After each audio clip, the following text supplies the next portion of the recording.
Hello sa inyo mga Mars. Ay nako, wala si Fering Tagay, yung kapatid ko. Tumasabihin ako sa inyo ha, sa'yo lalo ka na Mars. Hindi mo naman kailangang ibaba ang sarili mo sa kanila. Kung ayaw nila sa'yo, eh di wag, hayaan mo. Hindi pagsisisikan mo pa yung sarili mo, mukha ka tuloy tanga.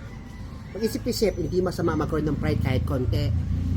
Diyan ka lang muna at bibili mo na ako ng ulam. Isip ha, kung ayaw sa'yo, di wag.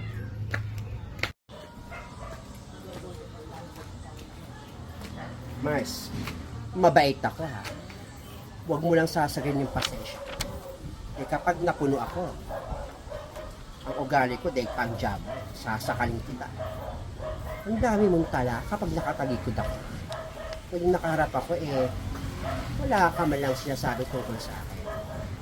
Talaga matapang ka. Harap-harapan mo ko sabihan. Hindi yung talikod ko. Nang gigigil yung mga pangil mo sa akin. Ulitin ko ha, mabait ako. Huwag mo na ako sasagalit.